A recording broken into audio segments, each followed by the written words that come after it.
देशाचे गृहमंत्री आणि भाजपचे नेते अमितजी शाह यांनी आज आदरणीय पवार साहेबांवर टीका करण्याचा प्रयत्न केलाय। मुळातच हा सूर्यावर थुकल्यानंतर स्वतःच्याच तोंडावर ज्या प्रकारे थुंकी उडती तशा प्रकारचा प्रकार आहे असं मला या ठिकाणी सांगावंसं वाटतंय। त्याचं कारण आहे की या ठिकाणी महाराष्ट्राशी किंवा एकूण राजकारणात दगाफटक्याचा संदर्भातला आरोप आदरणीय पवार साहेबांवर केलेला आहे।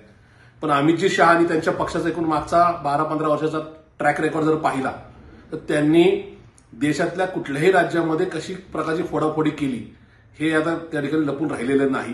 महाराष्ट्रात 2 राजकीय पक्ष फोडण्याचं काम, त्यांचं पक्ष आणि चिन्ह नाव पळवण्याचं काम त्यांनी केलेलं आहे।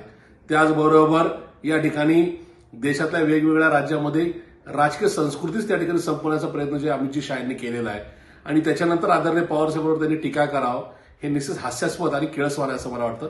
त्यामुळे अमितजी शाह तुमच्यावर ज्यावेळेस कधी पुस्तक लिहिलं जाईल, ज्यावेळेस तुमच्यावर या ठिकाणी कधीतरी नका यावेळेस या सगळ्यांचं चर्चासत्र ठेवण्यात येईल, त्यावेळेस या देशातला फोडाफोडीचा सगळ्यात मोठा जनक किंवा या ठिकाणी घडलेल्या राजकारणाला जन्म घालणारा नेता म्हणून निश्चित तुमची ओळख होईल असं मला वाटतं। त्याच्यामुळं आजची टीका महाराष्ट्राची जनता ही निश्चित हास्यास्पद आणि एकूणच किळसवाण्या स्वरूपात घेते असं मला वाटतं।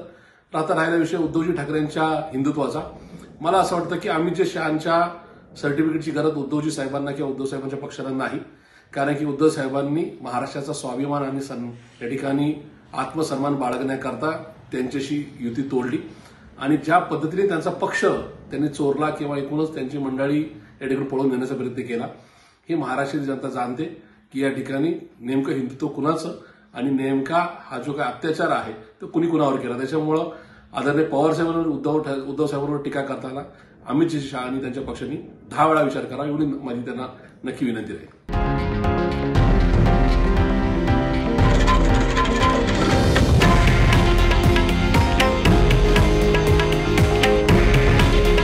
हे आहे देशातील नंबर 1 न्यूज नेटवर्क आणि आपण पाहत आहात TV9 मराठी। काळजी तुमची, हित महाराष्ट्राचं।